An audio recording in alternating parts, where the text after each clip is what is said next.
for anyone who wants to click on it. Okay, very good. So what I'm going to do to start this week, because a number of people were not here last week, and I'm going to begin by just, but also for those who were here, I'm going to begin by recapping some of what we went over last week. What I'm trying to do with these talks is I want to find a way of addressing and dealing with these very stressful, sort of epochal changes and challenges that we're facing. The threats of climate change, pollution, all of these things, nuclear proliferation, any of these things, and trying to look at it in a way that's going to give us some kind of moral and emotional framework and set of values that can let us make sense of it. And I feel that I struggle to, I guess from a Buddhist point of view, you'd frame it as like avoiding the two extremes, and the kind of the two extremes of the hopeism and the extreme of the doomism. I'm not even mentioning the extreme of denialism. That's like another thing altogether. But the extreme of hopeism, everything will be okay, we just need to engineer a solution, and the doomism that everything's doomed, so might as well forget about it. And I don't think that either of these are particularly useful approaches, at least for me, and they don't really help me. And if somebody tells me, oh, we just have to have hope and we have to make the changes and these things, I've been hearing that literally my whole life, and it just kind of washes off me these days. I'm looking for something that's a bit more meaningful.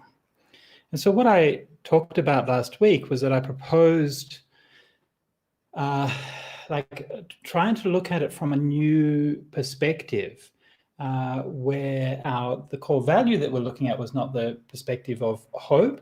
And, again, that we're not, I'm not doing this as an activist. I'm not trying to get people to do anything, right? I'm not trying to get you to sign a petition or to do something like that. If you want to do those things, great, you should do those things, but that's not what this is about. Nor is it about discussing the science. It's about how do we live in the face of all of these things. That's the question that I think we can address from a spiritual point of view. And I pointed out that the Buddha did indeed talk about apocalypse. He talked about the end of the world. And when he talked about the end of the world, notably in the Cakkavatti-Sihānāda Sutta in the Digha Nikaya, that the value that sustained and brought people through that was the value of life and the respect for life, as is embodied in the first precept of Buddhism. And so it was that respect for life which I think offers us a value, a morality, where we can begin to try to grapple with these issues. Now, I don't think that, I don't have the answers, and I'm just trying to move towards finding a way of looking at it that's going to be productive. I think that our traditional values and morality are not adequate to really express the times that we're in. I think that we don't have the language, we don't have the words. And that's not to say that the fundamentals of the morality are not adequate. I'm just saying that the way that we're used to thinking about it and applying it are not adequate. What do I mean by that? Well, a typical example, again, just sort of going over some of the things I talked about last week. If we look at that first precept of not killing, then people might think not killing means not squashing a cockroach, which is great, don't squash a cockroach, that's really good. But at the same time, look what's happening in our oceans, look what's happening in the factory farms, look what's happening with the destruction of the Amazon and all of these kinds of things. This massive annihilation of life happening all over the globe. And our respect and our value for life, our morality of life, has to grapple with that. That's surely something which is more important than not squashing a cockroach in your house. So this was what I was kind of trying to get around to with this talk from last week of talking about life. Now this week I'm using the taking a similar kind of approach with the discussion of love. Now, and again, like as I did last week, I'm thinking like of a kind of specific response to how we're dealing with all of these things. In our world as we live in it today, I think everybody has witnessed that we've seen this upsurge of hate. And it seems like it's just too much.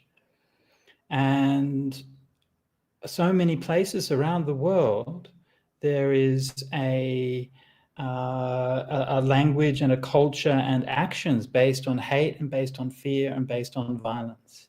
And we've seen that in the United States, we've seen it in Brazil, we've seen it in Belarus, we've seen it in Hong Kong, we've seen it with the Uyghurs, we've seen it with the Rohingya, we've seen it in Kashmir, and all around the world in so many different places.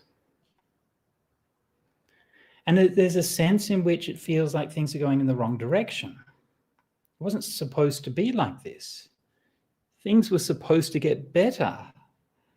You know, we have the UN, we have laws, we're supposed to be becoming more peaceful. And there is a strong narrative from people like intellectuals like Steven Pinker and others who argue that the world is on the whole moving towards a better state. But the reality is that in the last few years, democracy has been failing, right-wing authoritarianism has been growing, and we seem to be committed to making the same mistakes that we've made in the past.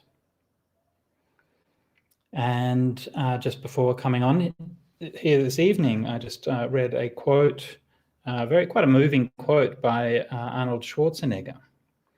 And so he addressed the growing movement of Nazis in America. And he said he was born in Austria and he grew up in the generation after the war. And he said the men that he knew, and he used this incredible phrase, he said they were broken men full of guilt and shrapnel. They lived out their life in shame, and he said now they're burning in hell. So this is what you're doing. This is what people are choosing to do now. And our memories are so short, and we've forgotten about where all these things are happening.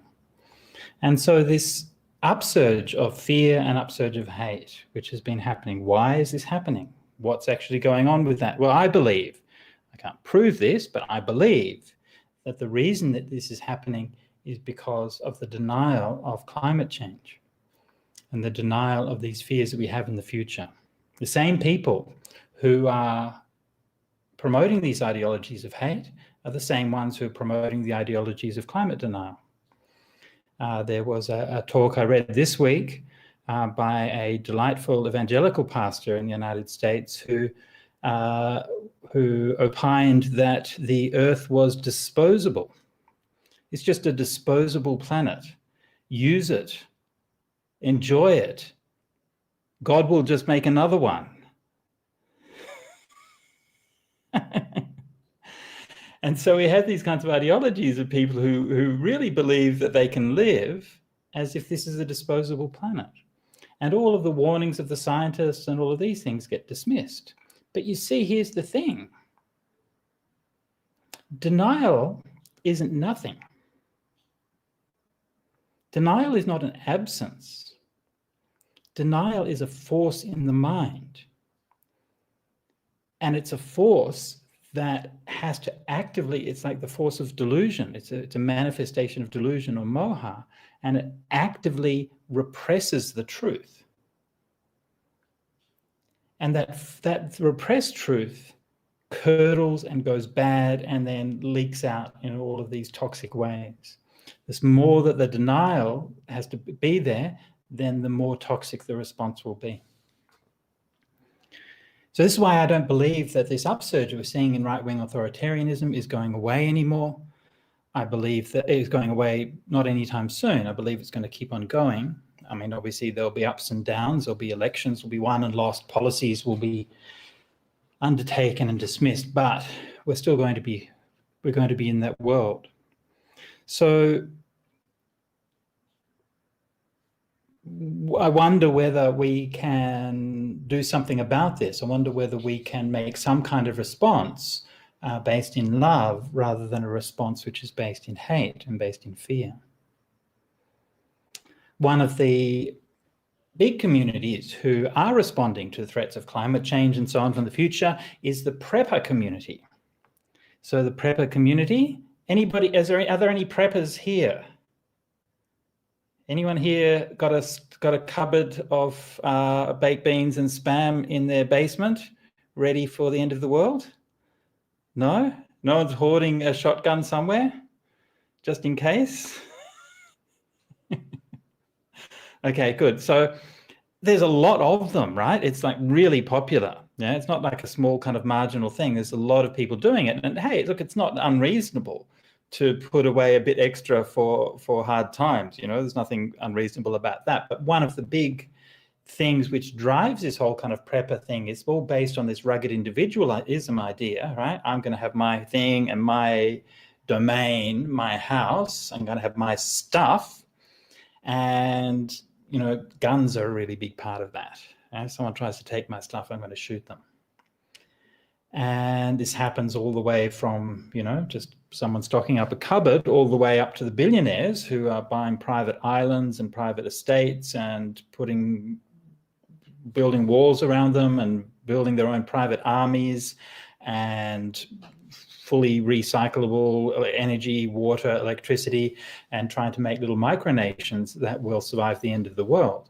And this is the world that we're living in. These things are actually happening. This is not just, you know, I grew up reading science fiction where these things were happening, but the thing is, they also grew up reading this science fiction. And now that's what they're doing.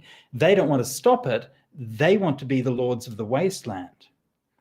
And these are some of the you know, people like Peter Thiel and others who are some of the you know, most prominent people in Silicon Valley and very influential. So these are the preppers.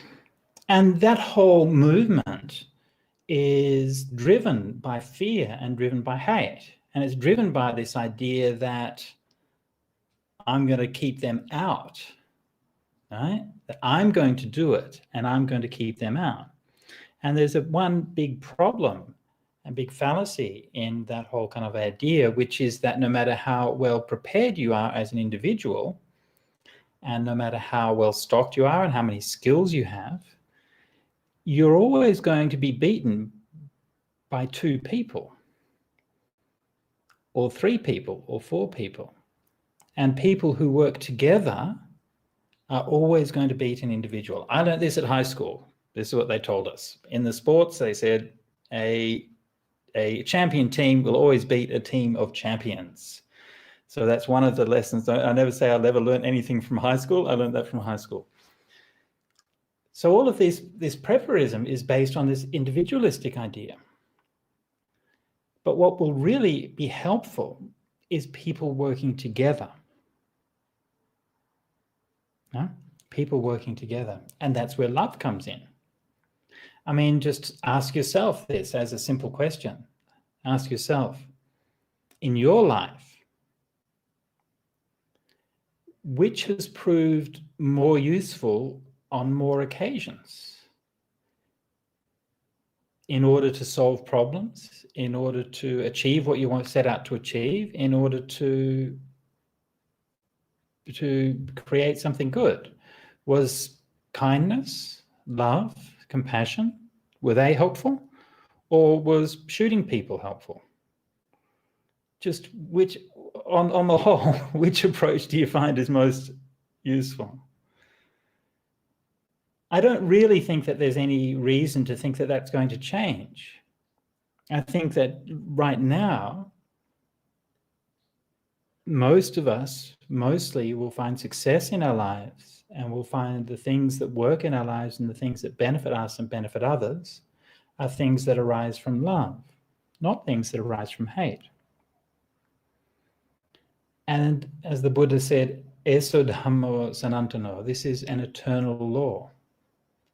And I don't think that that's going to change, no matter what the future holds. So this is really a good thing to hold on to as a principle for now and for whatever future may come.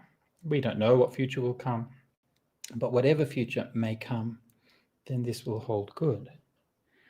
Now, when we talk about love in Buddhism, love is for oneself, and love is for those around us, our partners, our families. Love is for everybody that we meet here on this Zoom session. Love is for our neighbors, our colleagues, people in our community, and love is for strangers and people we've never met. Love is for people that we don't know and for people that we don't want to know. And love is for all of the little creatures and the birds in the sky and the fish in the sea and all of the lizards crawling on the ground and the ants in their anthills and the flies buzzing through the air. And love is for all of those without any exception. And so this idea that love is a universal is a very powerful basis for a morality and a value for going into the future. I'm going to read a couple of short passages from the suttas. And these passages I've chosen because they connect in some way the idea of love with the idea of the earth. And I'm just going to read them now and then discuss them a little bit. Okay, so this is from Majjhima Nikaya number 21, the Kakachupama Sutta. And I just lost my place. Where was I?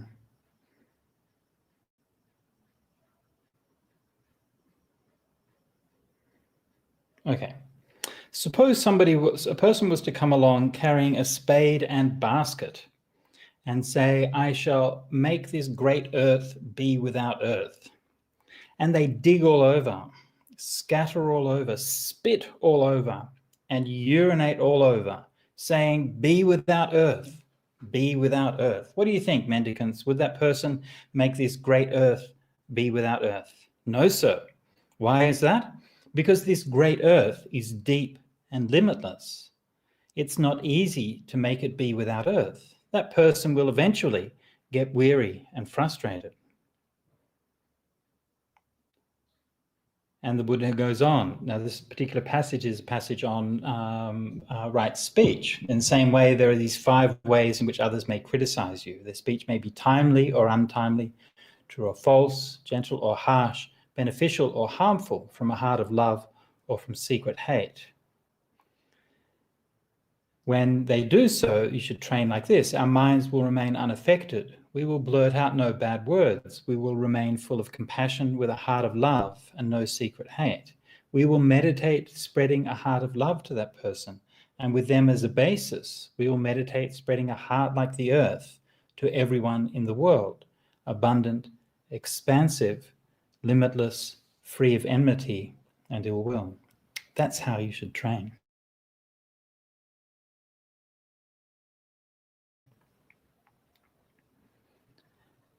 So that's a beautiful passage and a beautiful sutta, the simile of the saw, Majjhima Nikaya number 21. Now, here the Buddha is using the earth as a metaphor for that limitless heart of loving kindness. And it's a really interesting way to look at it.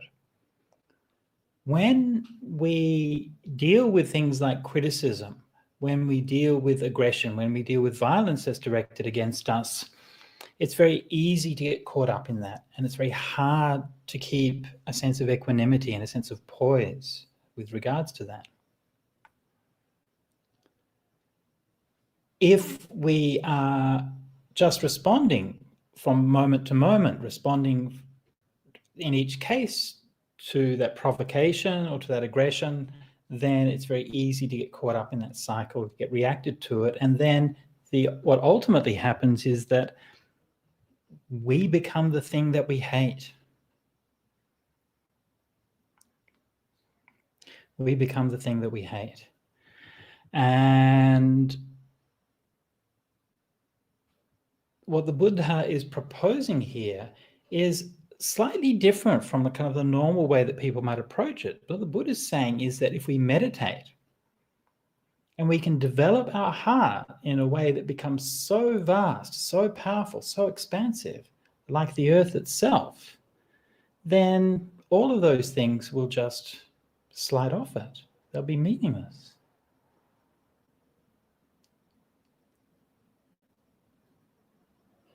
So I'll come back to this in a minute, but I just want to read one more passage. So I have, this is a similar kind of related idea. This is from Majjhima Nikaya number 62, the longer advice to Rahula. And in a similar kind of way, the Buddha says, this time teaching to his son, Rahula, he says, Rahula, meditate like the earth. For when you meditate like the earth, pleasant and unpleasant contacts will not occupy your mind. Suppose they were to toss both clean and unclean things on the earth, like feces, urine, spit, pus, and blood. The earth isn't horrified, repelled, and disgusted because of this. In the same way, meditate like the earth, for when you meditate like the earth, pleasant and unpleasant contacts will not occupy your mind. So this is, not exactly the same context, but a similar kind of idea that we're using the earth and that metaphor of the earth to give an idea of the expansiveness and the power of a mind that can be developed in meditation. Okay. Now, of course, the Kakachupama Sutta, with the simile of the man trying to destroy the earth and pissing here and there and destroying it and things, is, well, unfortunately, he didn't reckon with all this. And it seems like we have tried really hard for a long time, and now we are actually managing to actually destroy the earth. So good on us, I guess. There's something there. There's a point there that I want to kind of tease out. That is not exactly. It's not like exactly like a literal reading of that text, but it's like something which is there's a sense in which, like a sense of in which our gratitude and our love is like the earth, and like we owe our life to the earth, and we owe our life to all of these creatures which are living on the earth. And we share the air with those creatures. We share the water with those creatures. We share food with those creatures. They live inside us. And the organisms that share this planet with us are as much as part of who we are as our own DNA is. And so like there's this kind of sense or this feeling that you can get back, if you kind of turn or sort of look at that simile from the other perspective, not to just use the earth as a metaphor for developing metta, but also to turn it around the other way, to use one's metta as a way of understanding or getting an appreciation for the earth. And recognizing that our love is not just something which is limited and selfish, and it's not just something that is, it's not just something that's meant as nice words. It's something which is meant to have a powerful and transformative effect. And so this becomes our challenge, as the Buddha said, to live with love among those who hate. And I think all of us feel this and feel what this challenge is like. How do we keep that? How do we keep that sense of love? How do we extend that sense of love in the face of fear and hate. And there's no, I don't want to pretend that I have any particular experience or any particular answers for this, but it is something that I want to raise up as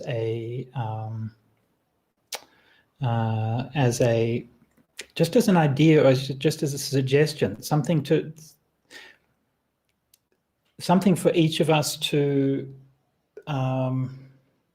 not get lost in the hate and the fear, because that's all too easy to do. Now, one of the things about love is that it is, in Buddhism, it always comes with wisdom. Love doesn't mean that you have to be stupid about things. This is a lesson I learned from a mother, and who gave me some good advice in running a monastery. And she said that she always would love her children, but there's no way that she would trust them.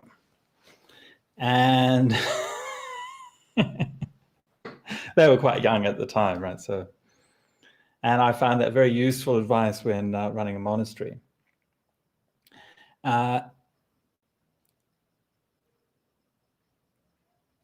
If we think about the fears that the preppers have, right? They're kind of looking forward to living in a kind of this kind of a post-apocalyptic wasteland with these kind of warlords and zombies and people wanting to eat your brains and these kinds of things. And they want to live in that kind of world, and they want to be the apex predator. They want to have the bigger guns than everybody else. And it's kind of, I think, a kind of childish fantasy. But there is something to it. Like, we are heading into times where things will be difficult, where things will break down. They already have in many cases. And we're going to have to make hard decisions. And one thing that I think is really important to bear in mind is that, as people who are spiritual practitioners and people who want to practice love, then we should always endeavor to keep the doors of our house open. We should always endeavor to have a broad table and invite anybody to share a meal with us. And we should always try to include people. At the same time, we need to remember that it's okay to say no. And it's okay for us to say, if you want a seat at the table, you're going to have to earn it. And I think this is one of the things that we often forget. And by we, in this case, I mean people who like spiritual practitioners, people interested in morality and so on. We often think that the fact that we want to be loving and we want to be kind and forgiving means that we just let anybody do anything. Remember, I was thinking just now of the gospel story of the prodigal son. And in that story, I haven't read it for years, but if I recall it correctly, there were two sons. One was a bad one was a good one. And the bad son went off and did all of these bad things and then came home. And when he came home, his father was so happy and celebrated and killed the fatted calf, and they had a big meal to celebrate. And the good son was like, are you kidding me? I've been here working hard every day for all these years and you've never done anything for me. And then this guy goes around and messes around, and now you're offering him all of these things.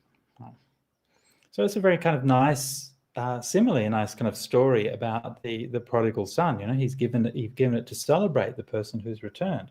But notice the one thing about that story is that happened because the prodigal son genuinely wanted to come home and to be good and to do the right thing.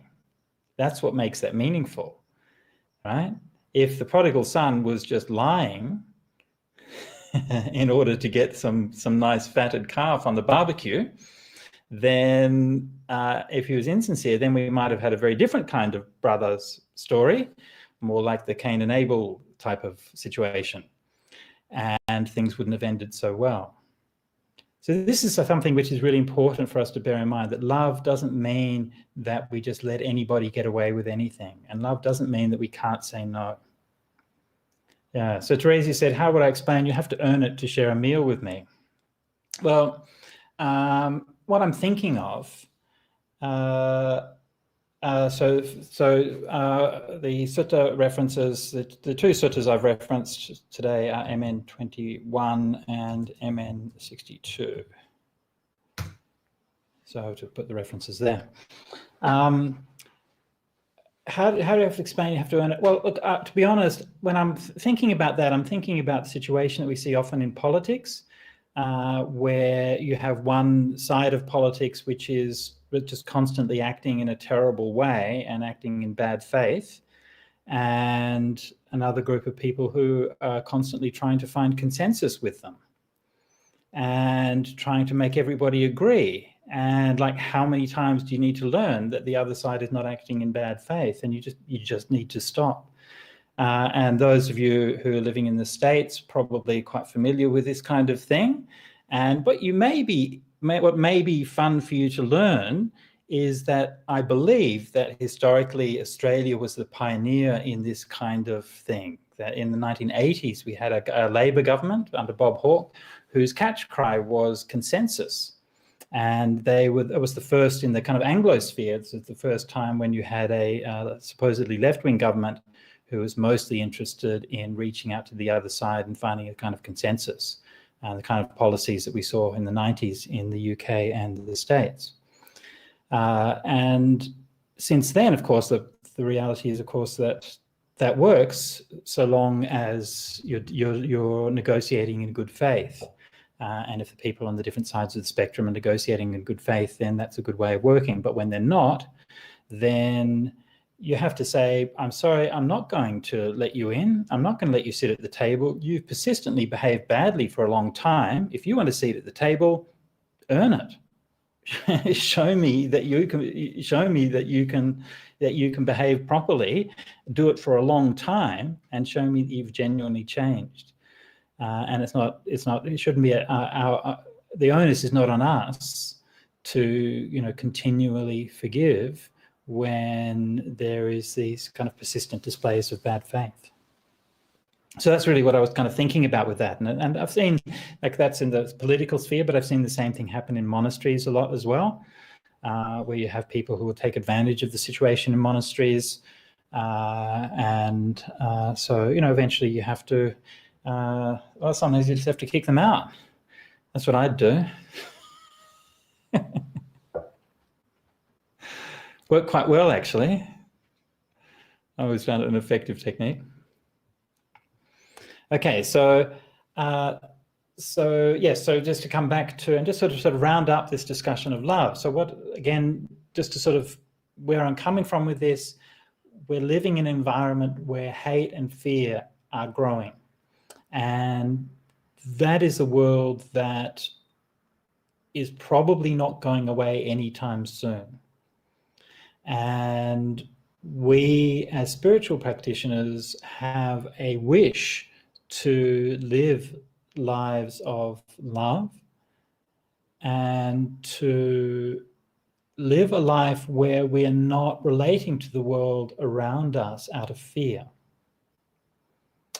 I remember one time when I was living in Thailand, I lived in a little kuti in Nan in northern Thailand, not all that far away from where Venerable Dhammanando is. Nan's a very beautiful part of the world, quite a sort of out of the way corner of Thailand, just on the Laos border, and that was I lived in just a kuti, just a single kuti, single hut in a teak forest, sponsored by a local family, and they sort of built the hut there, and I stayed there. And most days I would go for pindabata, so most days I'd go for alms round for my food, as we do here in Harris Park. And I was halfway between two villages, and so one day I would go to one village, and the next day I would go to the other village. And I always remember that because it's just the same place. It's a kind of the same culture, the same climate, everything's the same, but those two villages couldn't have been more different. And when I went to one village, there was this sullen, dry feeling, a feeling of like hardly anybody would come out to offer any pindabata. You'd get maybe a bit of sticky rice, maybe a banana, that would be about it. And it was just a feeling of, it was just a kind of a dead feeling in the whole village. About roughly the same size. The other village that I walked to was just completely different. It was full of life and joy. And I would get so much food that my hands would be like, the plastic bags were so heavy in your hands, you make these kind of red marks carrying them home, and you'd have to sort of distribute the food, all of the extra things that I'd get. And just the whole feeling in the village was like completely different. So what was the difference there? Well, as far as I could see, the main actual difference was that in the village that was prosperous, there was a forest monastery. And they had built a forest monastery nearby. There was only one monk staying there. It wasn't a big place, but he was a very good monk, and he worked closely with the villagers, and they did a lot of projects and education, different kinds of things. During the school holidays, all of the, or apparently all, or anyway, a whole bunch of the young boys from the village would ordain as novices. And so for a couple of weeks in the school holidays, you'd go for Pindabata, and there'd be this whole kind of gaggle of like a dozen of these little kids in their yellow robes, kind of walking along the street and trying to keep their robes on, and sort of pranking each other, pulling their friend's robe off while they're walking on the street, and these kinds of things. And it made such a difference. It's just incredible. It's like these two different worlds. So that gave me a real kind of lesson about the potential of the Dhamma to create that sense of goodness and abundance in the community and in the people around us. You know, it's not something that was, you know, isolated to that place. I'd seen it in many places before. I mean, even the town near the monastery where I grew up in, at Wat Nanachat in Bungwai, there's a similar situation there. Bungwai is just a kind of, you know, small, dusty local village in northeast Thailand. But over the many years with the forest monastery there, it's become quite prosperous and quite well developed compared to other villages in the area. Similar kind of reason. The monastery is a focus for the generation of goodness, and that creates this kind of abundance. And people, I mean, and I'm not talking about this on a kind of mystical or metaphysical level. It's very practical. You know, people meet in the kitchen and they have a discussion, and they get organized, and they propose projects, and there's some leadership, and there's some sense of values about what they're doing. And so one of the things that really strikes me about Buddhism, especially modern Buddhism, is, and the kind of Buddhism that probably most of us have been exposed to, is that, you know, we're quite different from the Buddhism that's been practiced by most people in most of the time. And most people, most of the time in the last 2,500 years, sociologists would call modernist. Live streaming is on. Thank you so much for that. What we practice is what a sociologist would call modernist Buddhism. And modernist Buddhism is characterized by emphasis on meditation, studying suttas, a lot of psychological emphasis, emphasis on rationality, and also quite an individualistic emphasis. Often, not always, but often. Whereas the Buddhism that's practiced by traditionally has really none of those things. And if we go into Buddhist villages, most people are not doing much meditation. They're not really studying suttas. They're not doing psychology and stuff like that. But and I think that, like, you know, not necessarily deliberately, but maybe unconsciously, that we tend to sort of look down on village Buddhism. We tend to think that we're studying like the real suttas, we're doing like the real meditation, they're not doing meditation. You know, this is this kind of elitist conceit that we have. But there's a strength in what happens in Dhamma in the village that is not as obvious as you may see, as you may think. There's somehow that Dhamma, when it's practiced well, provides something that enables flourishing and prosperity within the people. And this is something that you can experience. You know, you can experience the life of those people.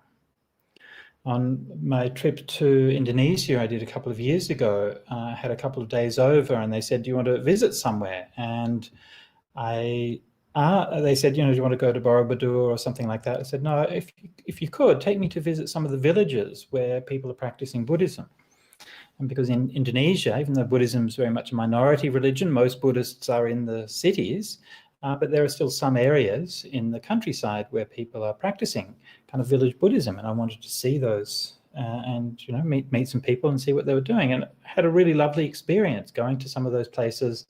And it's just like a little hall that they'd put together, and there's maybe a dozen families in the region that would work together, and they would come and they would do their puja, and they would, they'd get some support from the more prosperous city Buddhist organizations. And so all of these things, and it was reminded me a lot of the Buddhism that I'd seen in the villages in Thailand. And so I'm not suggesting that we're going to do all the same things that the villages are doing. It's a different culture, it's a different context. But I would like to suggest that perhaps there is something for us to learn from that. And there is something for us to learn about the way that Dhamma can manifest in a community, to hold a community together, to create connections between people, and to help us to forge a way to practically do all of the things that a community needs to do, to provide leadership, to resolve disputes, to organize tasks, and all of those kinds of things, the practical, down-to-earth things. I mean, we have many examples, and practical examples on how to do that found in the Vinaya. And they give a lot of really incredible guidelines for how communities can be organized and can be run. So if we are intent on acting from a place of love and of not allowing ourselves to get pulled into the maelstrom of hate and fear, then we have a foundation for starting to think about how we're going to be building communities, how we're going to be networking with people, how we're going to be bringing people together. And in bringing people together, we will provide for our own spiritual nourishment in the present, but also we will, I believe, be laying the best foundations for adapting and surviving in the world as it may be. So this is my talk for you this evening on love and the end of the world. So I offer that for your reflection. And I'd like to invite if there's any questions. And please tell me if you hated the talk, that's fine. If you loved it, that's also fine. And yeah, please, any questions or any thoughts are most welcome.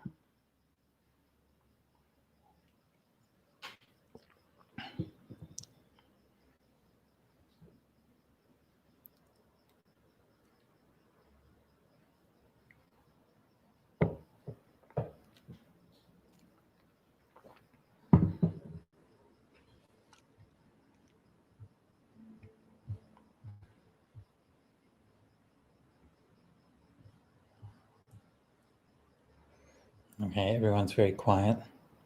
So if you're going to stay quiet. Okay, so the name of the sutta in the Digha Nikaya, the one we discussed last week. So that's the Chakravarti Sihanada Sutta. And I always forget the number. Can anyone remember the number? I think it's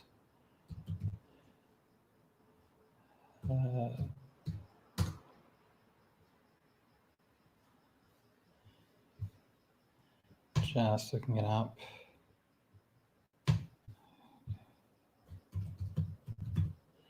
DN 26. So the DN 26.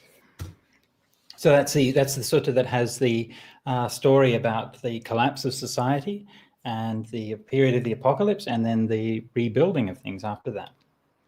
Okay, do I say love can be conditional? Yes, of course, love is conditional. So love is a conditioned phenomenon, right? It's a sankhara. It's not the same thing as nibbana, so it's conditioned. But it depend on what you mean here by conditioned, right? So in that sort of philosophical sense, and yes, love is conditioned in the sense that there are things that create love and there are things that take love away. But we also talk about love as being unconditional in the sense that that it doesn't make any conditions. Like it doesn't say, I'll love you if you do this for me, or I will love everybody who votes for the same party as me, or I will love the same people who have the same sexuality as me, or the same skin color as me, or something like that. So unconditional love means without making those kinds of distinctions. Yeah. Okay, so Kelly asks, how do you work with the tensions between developing seclusion and acting in the world with love? Well, I think the first thing to do in this particular case is to remember that living in seclusion is a privilege, and it depends on all kinds of things, which we can't always rely on, right? It depends on having a safe, secure country. It depends on having a certain degree of prosperity. It depends on having time and the funding to be able to do all of those things. So having time in seclusion is a privilege, and use it well. If you have the opportunity, great, yeah? And take the chance to do your meditation and to really develop it to the best that you can. I have been a monk for 25 years or something like that now, roughly. And I don't think I've ever met anyone who just spends all their time in seclusion. Everybody likes to spend some time in retreat, and then we do other things as well. So it's not a question really of one or the other, but it's a question of how do we do these things well. If you're going to go and live, if you have the opportunity and the privilege to go and live in retreat, fantastic. But if you're going to be dealing in the world, then how do you do that with positivity? How do you do that constructively? And remember that these things are interrelated. And something that I would always use as a guideline for myself when I was running Santi Monastery is I would say whenever I would go to my kuti, and I had a beautiful little kuti in the forest, and whenever I would go there, I would think I'm going to my kuti to meditate for the sake of the benefit of all sentient beings. Yeah. And whenever I'd come out and do work and serve people in the community, then I think, well, I'm doing that for my own liberation. So you try not to see that these things are separated. Okay, so Venerable Subano posts a question from Upasika Tara. I'm not sure if I know Tara, but anyway, I know a few Taras, but if this is, anyway, Tara, hi, how are you going, Tara? In places where there are few Buddhists, like the USA heartland, the idea of building a community seems daunting. I know, right? Any suggestions? Look, I know it's hard, and do what you can, but it doesn't have to be a Buddhist community, right? I mean, you probably want it to be a community of, you want to build links and connections among people who at least have some kind of affinity, but doesn't necessarily mean they have to be Buddhists. But to look for, like what I would say that one of the keys is to look for an affinity based on a meaningful value. And yes, Buddhism is an obvious way of doing that, but find people who share those meaningful values, maybe a respect for life, a respect for non-harming, and so on. And so if you can find people like that, I very much sympathize with your situation. One thing I can say is that I've never spent much time in the US, but a number of years ago I did a road trip, and I was invited to give a talk in Atlanta, and then I was also invited for this event in San Francisco. So then we thought, well, why not drive? So that's what we did. So we hired an RV and we drove from Atlanta to San Francisco, which was fun, driving as a monk across Louisiana, Arkansas, Alabama, Texas, Arizona, New Mexico, all great fun, and a lot of places that nobody had ever seen a monk before. And I remember one time we went to a Walmart at night to pick something up in, I think it was in Louisiana, I think it was outside New Orleans, and this girl at the counter, you know, she was like bug-eyed, sort of looking at me and things like that. And the guy I was with just sort of laughed and said, "You've never seen a Buddhist monk before, right?" And she said, "No." He said, "You're going to go home tonight and tell all your friends that you saw a Buddhist monk at work today." She said, "Yeah, that's right." And we had so many nice experiences doing that. And one of the things that I learned was that in places where you'd expect, you know, maybe everyone to be sort of fundamentalist Christians or things like that, but there's always a lot of people who really don't like all that stuff and want to do something different. And these are the people that we tended to find. And one of the experiences that I really remember was in New Orleans, just after lunch. We were walking down by the pier, and there were these punks hanging out on the pier drinking in the middle of the day. You know, it was all kind of, you know, safety pins and studs through everything. And we're just sort of walking along, and one of them calls out, you know, say, "Hey, what are you doing?" And he said, "Hey," and I said, "Oh, you know," just started a conversation. And he said, "You know what?" He said, "Meditation has changed my life." And I said, "Really?" He said, "Yeah." He said he was like going on a road trip across America. And he was like, "You know, I just want to find myself, and I just want to find my life." And he said, "I started meditating a couple of years ago. It saved my life." And so I was like, "Oh, that's good." So he was on his journey, and somehow we ran into each other. So this is, I think that, you know, hopefully that you can find your people. If you can't, and the Buddha said in the Kaggavisana Sutta that you should find a good friend to wander together with and joyfully overcoming all obstacles together with them. But if you can't, then like a rhinoceros, wander alone. Yeah.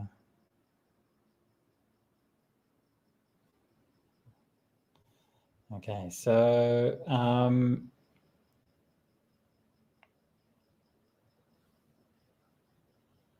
the session's supposed to be an hour, right? I believe, yes, and we reached the end of the hour-long session, so we should probably wrap up there unless anybody has any more questions. And I just want to say, like, for myself, that, you know, I just hope that you're all okay, and I just hope that in this, you know, we're all going through some stuff, you know, and just take the time to be happy and to relax and just enjoy, and just remember that it's still, you know, the sun still comes up. I don't know, seems to still come up, and the rain still seems to fall, at least occasionally, and the birds are still around, at least some of them. And we still have this life, and we can still choose to love each other. And so we don't know what's coming in the future, but if you can live full of love, I don't know, it seems like that's a life worth living, no matter what happens. So we can't choose the circumstances that we're given, but we can choose how we're going to respond to those.